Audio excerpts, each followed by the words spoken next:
నమస్కారం today's news కి స్వాగతం. హెడ్లైన్ చూద్దాం.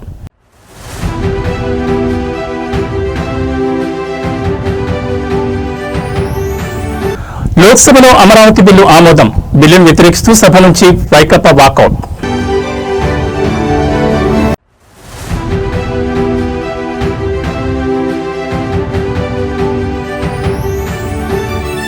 కేరళ గడ్డపై సీఎం రేవంత్ రెడ్డి గర్జన. కేసీఆర్ పినరయి విజయన్లు ఒక్కటేనని విమర్శ.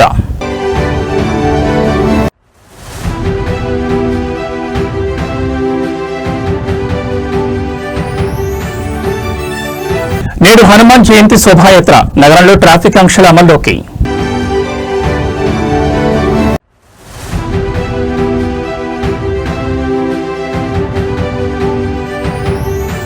ఇరాన్తో ఒప్పందం చేసుకునే ప్రసక్తే లేదు. 3 వారాల్లో కఠిన చర్యలుంటాయని ట్రంప్ వార్నింగ్.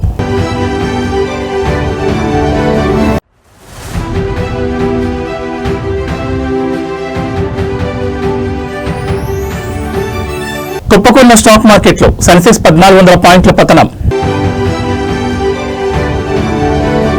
ఆంధ్రప్రదేశ్ రాజధాని అమరావతి చట్టబద్ధత బిల్లుకు లోక్సభ ఆమోదం తెలిపింది. ఈ బిల్లుకు మూజుబానీ ఓటుతో ఆమోదం లభించింది. వైసీపీ ఈ బిల్లును వ్యతిరేకిస్తూ సభ నుంచి వాకౌట్ చేయగా మినహా మిగిలిన పార్టీలు బిల్లుకు మద్దతు తెలిపాయి. ఏపీ రాజధాని అమరావతికి చట్టబద్ధత కల్పించే ఏపీ పునర్విభజన చట్టం పేరుతో బిల్లును బుధవారం లోక్సభలో కేంద్ర హోంశాఖ సహాయ మంత్రి నిత్యానందరాయ్ ప్రవేశపెట్టారు. అనంతరం లోక్సభ స్పీకర్ ఓం బిర్లా బిల్లుపై చర్చను ప్రారంభించారు. బిల్లుపై చర్చలో కేంద్ర మంత్రి కిషన్ రెడ్డి, కాంగ్రెస్ ఎంపీలు రఘురామరెడ్డి, గడ్డం వంశీకృష్ణ, మల్లు రవి, ధర్మేంద్ర యాదవ్, అరవింద్ గణపతి, సావంత్, బజరంగ్ మనోహర్, రాజేష్ రంజన్, హర్సిమ్రాత్ కౌర్, శ్రీకాంత్ షిండే సహా మొత్తం 11 పార్టీలకు చెందిన 18 మంది ఎంపీలు పాల్గొన్నారు. బిల్లుపై చర్చ అనంతరం సభ ఆమోదం తెలిపినట్లు స్పీకర్ ప్రకటించారు.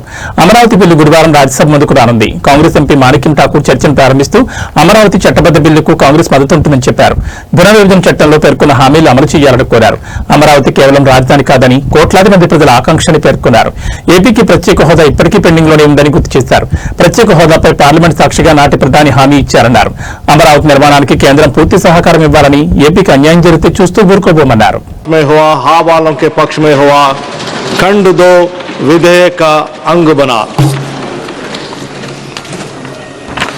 प्रश्न यह है कि खंड 1 अधिनियम सूत्र और विधेयक का पूरा नाम विधेयक का अंग बने।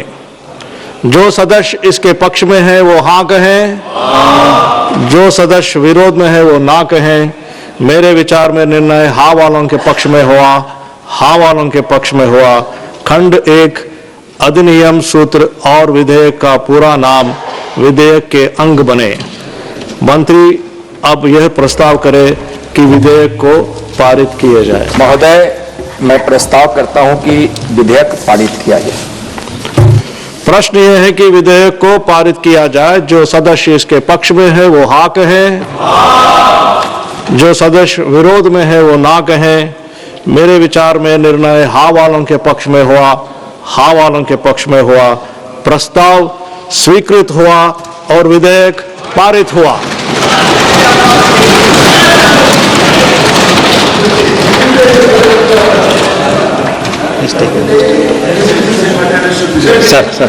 आइटम नंबर 9 जन विश्वास विधेयक 2026। माननीय मंत्री जी। Honorable Speaker, sir, I move that the Jan Vishwas Amendment of Provisions Bill 2026 తెలంగాణలో కేసీఆర్ ఫ్యామిలీకి కేరళలో విజయన్ కు పెద్ద తేడా లేదని, 10 ఏళ్లలో అటు తెలంగాణను కేసీఆర్, ఇటు కేరళను విజయన్ భ్రష్టు పట్టించారని ముఖ్యమంత్రి రేవంత్ రెడ్డి విమర్శలు గుప్పించారు. 2023 డిసెంబర్లో తెలంగాణలో బీఆర్ఎస్ ప్రభుత్వాన్ని ఓడించామని, ఈ నెలలో కేరళలో కూడా 10 ఏళ్ల పాటు ఉండేలా యూడీఎఫ్ ప్రభుత్వం రాబోతోందని జోస్యం చెప్పారు. కేరళ పర్యటనలో ఉన్న రేవంత్ రెడ్డి అక్కడ తన 2వ రోజు పర్యటనలో భాగంగా ఇవాళ కొచ్చిన్లో యూడీఎఫ్ కూటమి మేనిఫెస్టోను స్థానిక నేతలతో కలిసి విడుదల చేశారు. మొత్తం 5 గ్యారంటీలతో ఈ మేనిఫెస్టోను రూపొందించారు. ఈ సందర్భంగా కేరళ సీఎంపై ఆయన ఘాటు వ్యాఖ్యలు చేశారు. ఈ సందర్భంగా కేరళ సీఎం పినరయి విజయన్ కు రేవంత్ రెడ్డి సవాల్ విసిరారు. తెలంగాణ ప్రజాపాలన నడుస్తోందని, మా రాష్ట్రానికి వచ్చి 6 గ్యారంటీలు ఎలా అమలవుతున్నాయో చూడాలని ఛాలెంజ్ చేశారు. తెలంగాణలో మేము పాలకులుగా కాకుండా సేవకులుగా పనిచేస్తున్నామని, ఉప ఎన్నికలు, స్థానిక సంస్థల ఎన్నికల్లో ప్రజలు మాకు మద్దతు తెలిపారన్నారు. తెలంగాణలో 67,173 ప్రభుత్వ ఉద్యోగాలు ఇచ్చాం. రైతుల రుణాల మాఫీ చేశామన్నారు. రైతు భరోసాకు 18 కోట్లు ఇచ్చినట్లు వెల్లడించారు. నాకు మంత్రిగా అనుభవం లేకపోయినా ప్రజల జీవితాలను చూసిన అనుభవం ఉందన్నారు. కేరళ మరో తెలంగాణ కాబోదన్నారు. కేరళ గెలుస్తుంది, యూడీఎఫ్ నడిపిస్తుంది అనే నినాదంతో ఇందిరా గ్యారంటీ పేరుతో పలు ఆకర్షణీయమైన పథకాలను తమ ఎన్నికల హామీలుగా యూడీఎఫ్ ప్రకటించింది. మహిళా సంక్షేమం కింద కేఎస్ఆర్టీసీ బస్సుల్లో మహిళలకు ఉచిత ప్రయాణం, కళాశాల విద్యార్థులకు నెలకు ₹1000 ఆర్థిక సహాయం ఇస్తామని హామీ ఇచ్చారు.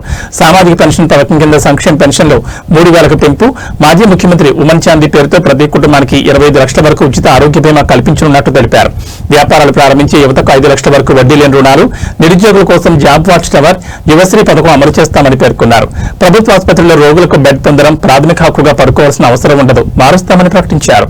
350 crores. Till date I have paid to corporation from the government budget 10,000 crores. Last week I have completed 10,000 crores target. Women is getting benefit every month at least 6,000 to 7,000 rupees each woman. They are saving while they are traveling to college, they are traveling to their job, they are traveling to temple, they are traveling to their parents' home. Within the state, anywhere, they can travel without any charge. And I am giving Griha Jyoti 200 units free power to poorest of the poor. 50 lakh families are getting that benefit. I have given 4,50,000 Indirama houses. Whoever is selecting that Indirama house, they are getting 5 lakh rupees free of cost. This month end, we are going to inaugurate 1 lakh houses in one stroke. Last year I paid 5,500 crores to that Indirama houses for poorest of the poor, who are Dalits, Adivasis, minorities. I am giving all these houses in the name of women. Like this, we are giving 500 rupees cylinder. We are giving, all these days we have been discussing about solar power.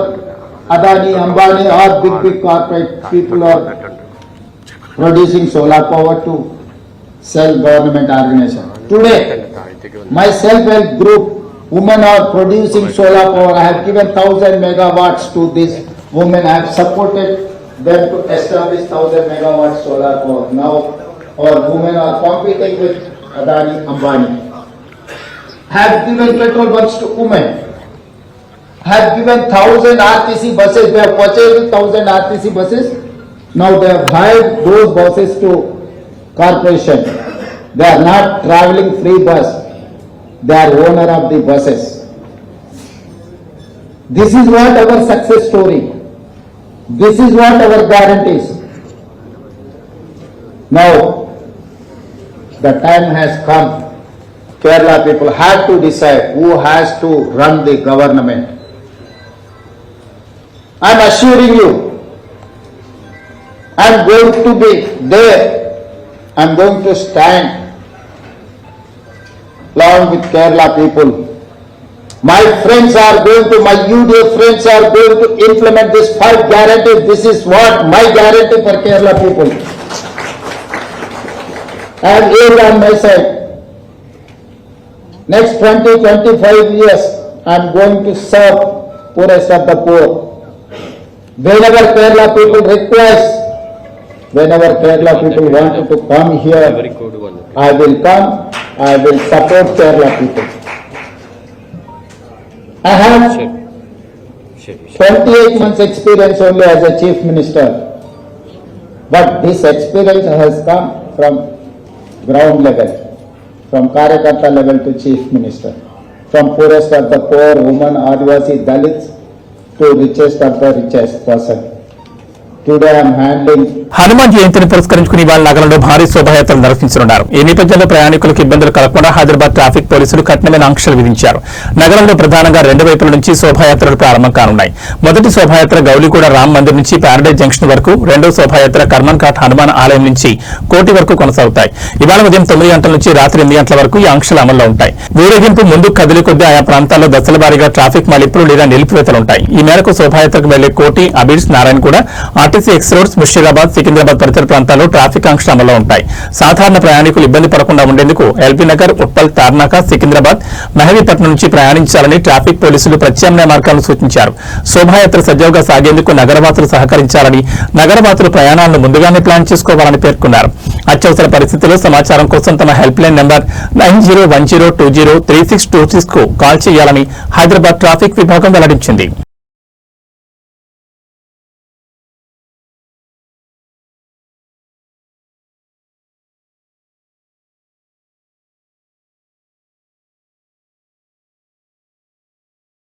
నేటి నుంచి తెలంగాణలో భూభారతి అమలు కానుంది. తెలంగాణ రాష్ట్రంలోని 5 మండలాల్లో నేటి నుంచి integrated Bhubharati పోర్టల్ను ప్రయోగాత్మకంగా అమలు చేయనున్నట్లు రెవెన్యూ శాఖ మంత్రి పొంగులేటి శ్రీనివాసరెడ్డి తెలిపారు. ఖమ్మం జిల్లా కూసుమంచి, భద్రాద్రి కొత్తగూడెం జిల్లా అశ్వరావుపేట, రంగారెడ్డి జిల్లా ఆమన్గల్, సంగారెడ్డి జిల్లా వట్పల్లి, నారాయణపేట జిల్లా కొస్గి మండలాల్లో దీన్ని అమలు చేస్తున్నట్లు వివరించారు. భూ వివాదాలకు శాశ్వత పరిష్కారం చూపించాలన్న సంకల్పంతో రెవెన్యూ శాఖలో విప్లవాత్మకమైన సంస్కరణలకు శ్రీకారం చుట్టామని రాష్ట్ర రెవెన్యూ మంత్రి పొంగులేటి శ్రీనివాసరెడ్డి అన్నారు. ఇందులో భాగంగా రైతులకు పారదర్శకమైన సులభతరమైన సేవలు అందించడానికి ల్యాండ్ సర్వే, రిజిస్ట్రేషన్ విభాగాలను ఒకే గొడుగు కిందకు తెస్తూ ఇంటిగ్రేటెడ్ భూభారతి పోర్టల్ ను రూపొందించామని ఆయన తెలిపారు. భూ వివాదాల పరిష్కారానికి ఇది తొలి అడుగని ఆయన పేర్కొన్నారు. ఇక్కడ వచ్చే ఫలితాలను బట్టి అవసరమైన మార్పులు, చేర్పులు చేసి భవిష్యత్తులో ముందుకు వెళ్లాలని నిర్ణయించామని తెలిపారు. కేరళ పర్యటనలో ఉన్న మంత్రి శ్రీనివాసరెడ్డి బుధవారం పోర్టల్ ప్రారంభానికి సంబంధించి రెవెన్యూ అధికారులతో టెలికాన్ఫరెన్స్ నిర్వహించారు.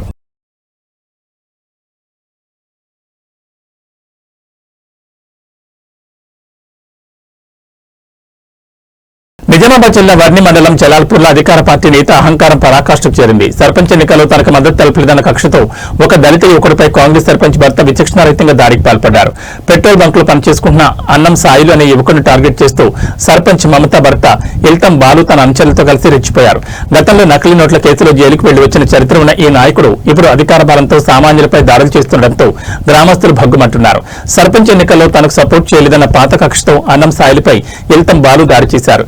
పెట్రోల్ బంకులో విధులు నిర్వహిస్తుండగా సాయిల్ని పట్టుకుని విచక్షణారహితంగా కొట్టిన కాంగ్రెస్ నేత గతంలో బ్యాంకులో నకిలీ 500 నోట్లు చలామణి చేస్తూ రెడ్ హ్యాండెడ్ గా పట్టుబడి జైలుకు వెళుతున్న సర్పంచ్ భర్త బాలు జైలు నుంచి వచ్చిన బాలు ప్రవర్తనలో మార్పు రాలేదని, అధికార మతంతో కక్ష సాధించేందుకు పాల్పడుతున్నారని మండిపడ్డారు. నిందితులు బాలుపై కఠిన చర్యలు తీసుకుని జలాల్పూర్ గ్రామస్తులకు రక్షణ కల్పించాలని ప్రజలు డిమాండ్ చేస్తున్నారు.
మచిలీపట్నం నడిబొడ్డున ఉన్న కొబ్బరితోట ప్రాంతం ఒక్కసారిగా ఆక్రమణతో నిండిపోయింది. ఏళ్ల తరబడి నివాసం ఉంటున్న తమకు కనీస సమాచారం కూడా ఇవ్వకుండా అధికారులు ఇళ్లను నేలమట్టం చేశారని స్థానికులు ఆరోపిస్తున్నారు. నిరుపేదల ఇళ్లను కూల్చడంపై సమాచారం అందుకున్న మాజీ మంత్రి పేర్ని నాని కుమారుడు వైఎస్ఆర్సీపీ నేత పేర్ని కిట్టు తక్షణమే అక్కడికి చేరుకున్నారు. అయితే బాధితుల వద్దకు వెళ్తున్న కిట్టును పోలీసులు భారీ కేడలతో అడ్డుకున్నారు. ఈ క్రమంలో సీఐ పరమేశ్వర్ మరియు పేర్ని కిట్టు మధ్య తీవ్ర స్థాయిలో వాగ్వాదం చోటు చేసుకుంది. పేదల ఇళ్లు కూరుస్తుంటే పోలీసులు పహారా కాయడమేంటని కిట్టు ప్రశ్నించగా, మేము మా విధులు నిర్వర్తిస్తున్నాం, మీరు శాంతి భద్రతలకు విఘాతం కలిగించొద్దని సీఐ హెచ్చరించారు. ఈ తోపులాటలో ఇరు వర్గాల మధ్య తీవ్ర వాగ్వాదం జరగడంతో కార్యకర్తలు పోలీసులు పెద్ద ఎత్తున మోహరించారు.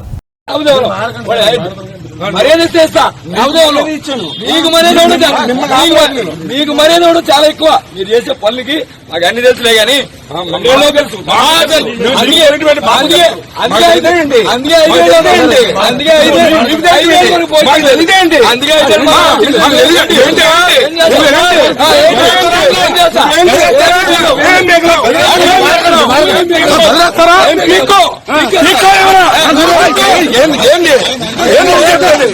ఏం జరగదు. ఏం చెప్పాను నువ్వు? చూపించుకో. నేను మిమ్మల్ని ఆపలేదు. పీకోమంటారు.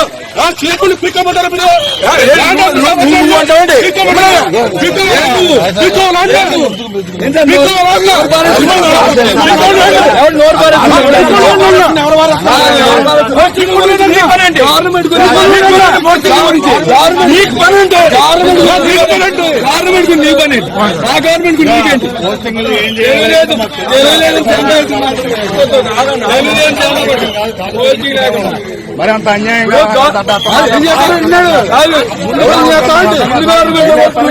ప్రజాపాలన ప్రగతి ప్రణాళిక 99 రోజుల ప్రత్యేక కార్యాచరణలో భాగంగా ఇవాళ రాష్ట్రమంతటా గ్రామ సభలు జరుగుతున్నాయి. ఈ నేపథ్యంలో ముఖ్యమంత్రి రేవంత్ రెడ్డి రాష్ట్ర ప్రజలకు కీలక సందేశం ఇచ్చారు. ప్రజాప్రభుత్వం బాధ్యతలు స్వీకరించి 2 సంవత్సరాలు 3 నెలలు పూర్తయిందని, ఆర్థిక సవాళ్లను అధిగమిస్తూ గత పాలకులు తప్పిదాలను సరిచేస్తూ సంక్షేమం అభివృద్ధి విషయంలో రాజీ పడకుండా మన ప్రభుత్వం పనిచేస్తుందని అన్నారు. మేం పాలకులం కాదు సేవకులం అన్న భావనతో ప్రజల ఆకాంక్షలు అవసరాలే కేంద్ర బిందువుగా నిత్యం శ్రమిస్తున్నామని పునరుద్ఘాటించారు. ప్రతి నిర్ణయంలో ప్రజల మేలు సామాజిక బాధ్యత రాష్ట్ర భవిష్యత్ దృష్టిలో పెట్టుకుంటున్నామని స్పష్టం చేశారు. ఉప ఎన్నికలు పంచాయతీ ఎన్నికలు మున్సిపల్ ఎన్నికల్లో వరుస విజయాలతో ప్రజాపాలనకు మీ ఆమోదం మద్దతు ప్రకటించారు. మీరిచ్చిన ఈ ఫలితాలు మా బాధ్యతను మరింత పెంచాయన్నారు. ప్రభుత్వ పథకాలంటే కాగితాలపై కాదు ప్రజల జీవితాల్లో స్పష్టమైన మార్పు తేవాలన్నది మా సంకల్పం అని చెప్పారు. ఆ ఉద్దేశంతోనే ప్రజాపాలన ప్రగతి ప్రణాళిక పేరుతో కార్యక్రమాన్ని ప్రారంభించామన్నారు. మార్చి 6 నుంచి 99 రోజుల పాటు గ్రామ స్థాయి నుంచి రాష్ట్ర స్థాయి వరకు అన్ని శాఖల సమన్వయంతో ఈ కార్యక్రమం ఒక ఉద్యమంలో సాగుతుందన్నారు.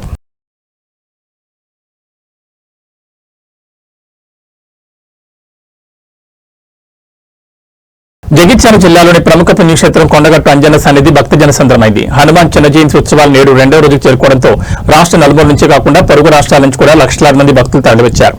ఆలయ పరిసరాలన్నీ జై బజరంగ బలి నినాదాలతో మారుమోగుతున్నాయి. హనుమాన్ దీక్షాపరులు పెద్ద సంఖ్యలో కాలినట్లొచ్చి మాల విరమణ చేస్తున్నారు. 3 రోజుల పాటు జరిగే ఈ వేడుకల్లో భాగంగా నేడు ప్రధాన ఘట్టాలు కొనసాగుతున్నాయి. సుమారు 3 లక్షలకు పైగా భక్తులు వస్తారని అంచనా వేగా ఇప్పటికే లక్షలాది మంది దీక్షాపరులు కొండగట్టు చేరుకున్నారు. ఉమ్మడి కరీంనగర్, నిజామాబాద్, ఆదిలాబాద్ జిల్లాల నుంచి భక్తులు పాదయాత్రగా తరలివచ్చి కోనేరులో స్నానాలు ఆచరించి మాల విరమణ చేస్తున్నారు. భక్తుల కోసం ఆలయ అధికారులు 50,000 లడ్డూలు పులిహోర ప్రసాదాలను అదనంగా సిద్ధం చేశారు. నిన్న కళ్యాణకట్టు సమీపంలో తాత్కాలిక పందిరి కూలిన ఘటనలో కొందరు భక్తులు గాయపడడంతో అధికారులు నేడు భద్రత మరియు క్యూలైన్ల నిర్వహణపై మరింత నిఘా పెంచారు.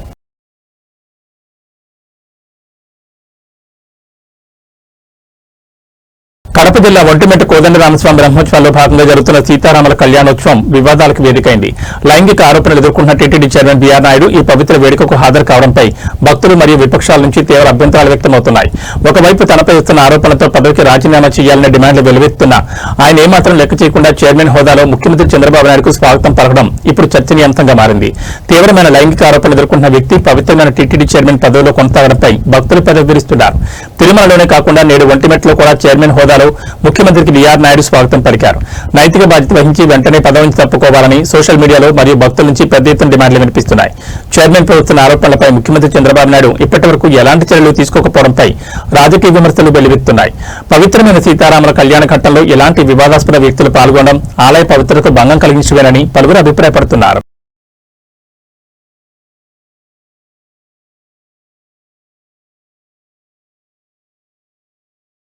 తెలంగాణ రాష్ట్ర ఎక్సైజ్ శాఖ ఆదాయంలో సరికొత్త చరిత్ర సృష్టించింది. రాష్ట్ర చరిత్రలో ఎన్నడూ లేని విధంగా ఈ ఆర్థిక సంవత్సరంలో ఏకంగా 44,000 కోట్ల రూపాయల భారీ ఆదాయాన్ని గడించింది. గత ఏడాదితో పోలిస్తే ఈసారి ఆదాయం 7% పెరగడం విశేషం. ముఖ్యంగా డిసెంబర్ నెలలో జరిగిన మద్యం విక్రయాలు ఎక్సైజ్ శాఖ ఖజానా నింపేశాయి. 2025-26 ఆర్థిక సంవత్సరంలో తెలంగాణ ఎక్సైజ్ శాఖకు మొత్తం 44,557 కోట్ల ఆదాయం లభించింది. గత ఏడాది 40,209 కోట్ల ఆదాయం రాగా ఈ ఏడాది అది 7% వృద్ధి చెందింది. న్యూ ఇయర్ వేడుకల పుణ్యమాని కేవలం ఒక్క డిసెంబర్ నెలలోనే 5,051 కోట్ల విలువైన మద్యం అమ్మకాలు జరిగాయి. మద్యం అమ్మకాల ద్వారా 39,368 కోట్లు రాగా కొత్త దుకాణాల దరఖాస్తులు, వైన్స్ మరియు బార్ల అద్దె రూపంలో 5,189 కోట్ల అదనపు ఆదాయం సమకూరింది. ఎక్సైజ్ శాఖ చరిత్రలో ఇది ఒక మైల్ రాయని అధికారులు హర్షం వ్యక్తం చేస్తున్నారు.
ఇరాన్తో ఒప్పందం చేసుకునే ప్రసక్తే లేదని, భవిష్యత్తులో కూడా ఎలాంటి ఒప్పందం చేసుకోబోమని ట్రంప్ ప్రకటించారు.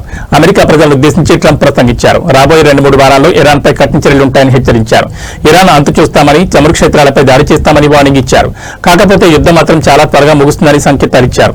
ఎట్టి పరిస్థితుల్లో ఇరాన్ను అణ్వస్త్ర శక్తిగా మారడానికి ఒప్పుకోమని తేల్చి చెప్పారు. ఇరాన్పై ఆపరేషన్ ఎపిక్ ఫ్యూరీ కొనసాగుతుందని వెల్లడించారు. అయితే ఈ సందర్భంగా తనతో సూచన అన్నారు. హార్మోజ్తో అమెరికాకి ఎలాంటి ఇబ్బంది లేదని, దాంతో మాకంత పని లేదన్నారు. హార్మోజ్పై ఆధారపడే దేశాలే కాపాడుకోవాలని హితో పలికారు. ఇక అమెరికా దగ్గర చమురు పుష్కలంగా ఉందని, తమ దగ్గర చమురు కొనుగోలు చేసుకోవాలని ప్రపంచ దేశాలకు ట్రంప్ విజ్ఞప్తి చేశారు. గల్ఫ్ దేశాలను అవసరమైన అన్ని మార్గాల ద్వారా కాపాడుకుంటామని హామీ ఇచ్చారు. ఇరాన్లో తమ లక్ష్యాలను పూర్తి చేయడానికి చాలా దగ్గరగా ఉన్నామని తెలిపారు. చాలా వీలైనంత త్వరగా ఈ చర్యను ముగిస్తామని అమెరికా ప్రజలకు ట్రంప్ హామీ ఇచ్చారు. ఇరాన్ నౌకాదళం, వైమానిక దళం, ఐఆర్జీసీ కమాండ్ పూర్తిగా ధ్వంసమైందని పేర్కొన్నారు. ఒక నాయకుడిగా ఎంత గొప్పవాడినో చూపించబోతున్నారని ట్రంప్ కీలక వ్యాఖ్యలు చేశారు. వేగవంతమైన చర్య ద్వారా వెనిజులా దేశాన్ని తమ నియంత్రణలోకి తీసుకున్నామని, ఈ సందర్భంగా అమెరికా సైనికులను ట్రంప్ ప్రశంసించారు. వెనిజులాలోని విస్తారమైన చమురు, గ్యాస్ నిల్వలను అభివృద్ధి చేసి విక్రయించడానికి ఇప్పుడు ఆ దేశంతో కలిసి పనిచేస్తున్నట్లుగా ట్రంప్ వెల్లడించారు.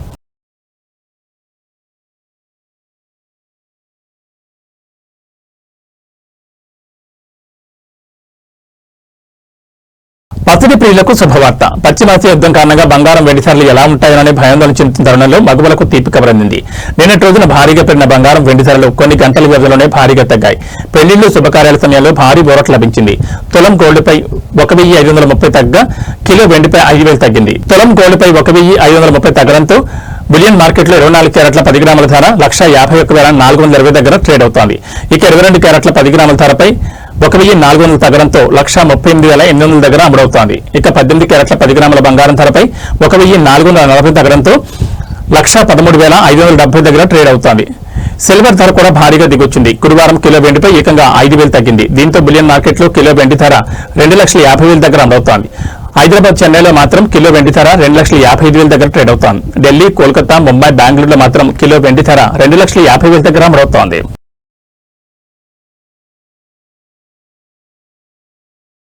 అంతర్జాతీయంగా నెలకొన్న యుద్ధ భయాలు భారత స్టాక్ మార్కెట్లను కుదిపేశాయి. ఇరాన్పై దాడులు కొనసాగుతాయని అమెరికా అధ్యక్షుడు డొనాల్డ్ ట్రంప్ ప్రకటించడంతో పెరిగిన చమురు ధరలు సూచీలపై తీవ్ర ప్రతికూల ప్రభావం చూపాయి. గురువారం ట్రేడింగ్ ప్రారంభమైన కొద్దిసేపటికే మార్కెట్లు భారీ పతనం నమోదు చేశాయి. బీఎస్సీ సెన్సెక్స్ ఏకంగా 1,400 పాయింట్లకు పైగా కుప్పకూలగా ఎన్ఎస్సీ నిఫ్టీ 400 పాయింట్లకు పైగా నష్టపోయింది. ట్రంప్ ప్రకటనతో అంతర్జాతీయ మార్కెట్లో బ్రెంట్ క్రూడ్ ఆయిల్ ధర బ్యారెల్కు $4 పైగా పెరిగి $106 వద్దకు చేరింది. ఈ ప్రభావంతో మార్కెట్ ప్రారంభంలోనే సెన్సెక్స్ 1,416 పాయింట్లు నష్టపోయి 71,718 వద్ద, నిఫ్టీ 429 పాయింట్లు కోల్పోయి 22,250 దిగువన ట్రేడ్ అయ్యాయి. అన్ని రంగాల సూచీలు నష్టాల్లోనే కొనసాగుతున్నాయి. ముఖ్యంగా ఫార్మా, పీఎస్యూ, బ్యాంక్, రియాలిటీ రంగాలు 3% పైగా పతనమయ్యాయి. నిఫ్టీలో HDFC bank, ICICI bank, SBI షేర్లు మార్కెట్ను కిందకు లాగడంతో కీలక పాత్ర పోషించాయి. నిఫ్టీ 50 సూచీలో హెచ్సిఎల్ టెక్ మాత్రమే స్వల్ప లాభంతో గ్రీన్ లో ఉన్న ఏకైక షేర్ గా నిలిచింది. మిడ్ క్యాప్, స్మాల్ క్యాప్ సూచీలు కూడా 2.5% పైగా నష్టపోయాయి. మార్కెట్లలో భయానక వాతావరణానికి సూచికైన ఇండియా బిఐఎక్స్ ఇండెక్స్ 6% పైగా పెరిగింది. బుధవారం సానుకూలంగా ముగిసిన మార్కెట్లో ఒక్క రోజులోనే ఈ స్థాయిలో పతనం కావడం గమనార్హం.